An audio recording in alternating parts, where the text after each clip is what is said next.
ನಮಸ್ತೆ ಮಕ್ಕಳ, ಶ್ರೀಮಂತ ಮನೆ ಪಾಠಕ್ಕೆ ಸ್ವಾಗತ. ಶಾಲೆಯಲ್ಲಿ ಎಷ್ಟೊಂದು ಪಾಠ ಕಲಿತೀರ, ಒಂದಾದ್ಮೇಲೆ ಒಂದು ತರಗತಿಗಳಿರುತ್ತೆ. ಹೇಗಪ್ಪ ಎಲ್ಲ ತಲೆಯಲ್ಲಿ ಇಟ್ಕೊಳ್ಳೋದು, ತುಂಬ ಕಷ್ಟ ಅನಿಸುತ್ತಲ್ವ, ಕಬ್ಬಿಣದ ಕೆಡಲೆ ಅನಿಸುತ್ತಲ್ವ.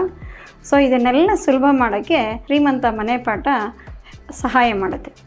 ಈ ಶ್ರೀಮಂತ ಮನೆ ಪಾಠ ಹೆಸರೇ ಹೇಳ್ದಂಗೆ ಆತ್ಮೀಯವಾಗಿ ಮನೆ ಪಾಠದ ಹಾಗೆ ನಾವು ನಿಮ್ಮ ಕಬ್ಬಿಣದ ಕಡಲೆಯಾದ ಸಬ್ಜೆಕ್ಟ್ಗಳನ್ನೆಲ್ಲ ಸುಲಭ ಮಾಡಿ ಹೇಳ್ಕೊಡೋಕ್ಕೆ ನಾವು ಬಂದಿದ್ದೀವಿ. ನನ್ನ ಹೆಸರು ಶ್ರೀವಿದ್ಯಾ. ನಾನು ವಿಜ್ಞಾನದ ತರಗತಿಯನ್ನು ತಗೊಳ್ತೀನಿ. ನಾನು ಮೈಸೂರಿನಲ್ಲೇ ಓದ್ದವಳು. ಮೈಸೂರಿನಲ್ಲಿ ನಾನು 15 ವರ್ಷದಿಂದ ಟೀಚರಾಗಿ ಕೆಲಸ ಮಾಡ್ತಿದ್ದೀನಿ. 4 ವರ್ಷ ನನಗೆ ಸ್ಟೇಟ್ ಸಿಲೆಬಸ್ನಲ್ಲಿ ಕೆಲಸ ಮಾಡಿರೋ ಅನುಭವ ಇದೆ. ಇನ್ನು 10 ವರ್ಷ ICSE ಸಿಲೆಬಸ್ನಲ್ಲಿ ಕೆಮಿಸ್ಟ್ರಿ ಪಾಠ ಮಾಡಿರೋ ಅಂಥ ಅನುಭವ ಇದೆ. ಇವತ್ತಿಗೂ ನಾನು ಸೈನ್ಸ್ ಟೀಚರಾಗಿ ಕೆಲಸ ಮಾಡ್ತಿದ್ದೀನಿ. ಹೀಗೆ ಸೈನ್ಸ್ ಟೀಚರಾಗಿ ಕೆಲಸ ಮಾಡ್ತಾ ಎಷ್ಟೋ ಪ್ರಯೋಗಗಳನ್ನ ಮಾಡಿದ್ದೀನಿ. ಮಕ್ಕಳಿಗೆ ಎಷ್ಟೋ ಪ್ರಯೋಗಗಳನ್ನ ತೋರಿಸಿದ್ದೀನಿ, ಎಕ್ಸ್ಪೆರಿಮೆಂಟ್ಸ್ನ ತೋರಿಸಿದ್ದೀನಿ.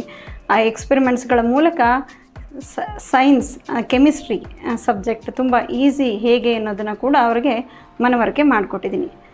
ನಾನು ಕೂಡ ನಿಮ್ಮ ಕೆಮಿಸ್ಟ್ರಿ ಸಬ್ಜೆಕ್ಟಲ್ಲಿ ಏನೇನು ನಿಮಗೆ ಕಷ್ಟ ಅನಿಸುತ್ತೋ ಅದನ್ನೆಲ್ಲ ಸುಲಭವಾಗಿ ಪರಿಹಾರ ಮಾಡೋ ಅಂಥ ಒಂದು ಪ್ರಯತ್ನವನ್ನು ಈ ಮುಂದಿನ ವಿಡಿಯೋಗಳಲ್ಲಿ ಮಾಡಿದ್ದೀನಿ. ಸೊ ಕಲ್ತ್ಕೊಳ್ಳೋಣ ಅಲ್ವಾ ಕೆಮಿಸ್ಟ್ರಿನ ಸುಲಭವಾಗಿ. ನಾವೆಲ್ಲರೂ ನಿಮಗೆ ಶುಭ ಹಾರೈಸ್ತೀವಿ. ಮಕ್ಕಳೇ, ಧೈರ್ಯದಿಂದ ಕಲೀರಿ, ಖುಷಿಯಿಂದ ಕಲೀರಿ. ಅವಾಗೆಲ್ಲ ತುಂಬ ಚೆನ್ನಾಗಿ ಅರ್ಥ ಆಗುತ್ತೆ. ನಾವು ಯಾವಾಗಲೂ ನಿಮ್ಮ ಜೊತೆ ಇದ್ದೀವಿ. All the best. ಧನ್ಯವಾದಗಳು.